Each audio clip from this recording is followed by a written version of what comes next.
Revelation 3259. From the 18th of September 1944. Destiny. Free will, God's will.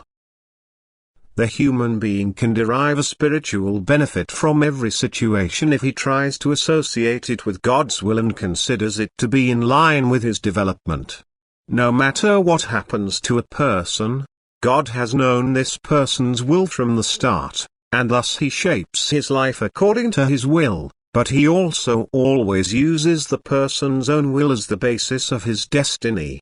Thus human will is in accordance with divine will insofar as God determines and directs the destiny of life such that the human will nevertheless comes into its own, or, in other words, God gives his approval to anything the human being wants, yet the consequence of what human will accomplishes corresponds to his plan of eternity and serves the person as an opportunity for maturing, since the consequence of every thought, word and action cannot be enforced by the human being's will. Thus a person can apply his will at all times. He can want to shape his life's destiny according to this will, but he can never predetermine the outcome with certainty, for then so-called destiny will come into force. Everything takes place according to God's wise and predetermined plan of eternity. Nevertheless, free will cannot be disputed. The human being will always remain an independently thinking and wanting being which also has the vital energy at its disposal to put his thoughts and intentions into action. Whereas the direction of his entire earthly life, which God reserves for himself, only relates to the creation of opportunities for the maturing of the soul.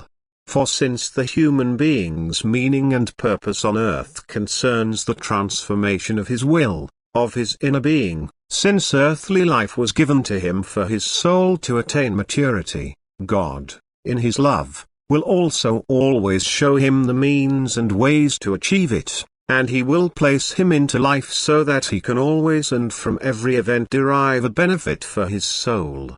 However, if life on earth entirely corresponded to the person's will, his soul would never mature, especially if he were materialistically minded and only looked to benefit the body. Consequently, God has to reduce or redirect the effect of what the person deliberately strives for and puts into practice in order to launch a constant battle for the person, for the human being only matures through struggle.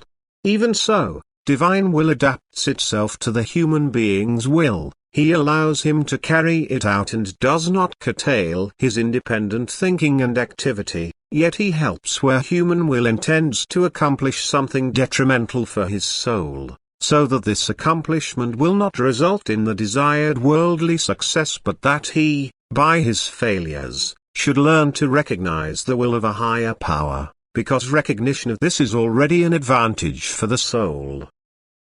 However, in a spiritual respect, God does not impose limitations on the human being's free will. In a spiritual respect his will shall remain sacrosanct and the effect, too, will be accordingly. For the effect is already the maturity of soul, which is never raised or reduced through divine will but entirely depends on the human being's free will. Every earthly situation can be used by the human being to mature spiritually if only his will strives to gain an advantage for his soul.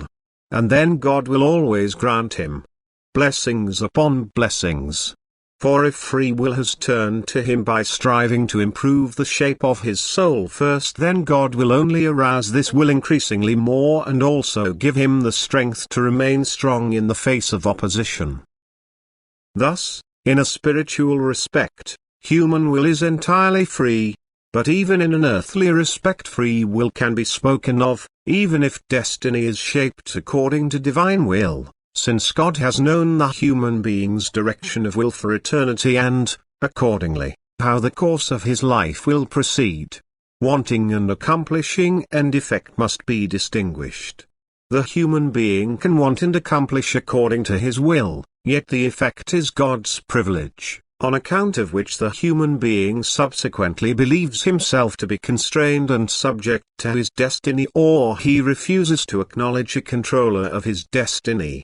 Yet all happenings in heaven and on earth are subject to the guidance of the one who upholds everything, who is in charge of everything in his supreme wisdom. Amen.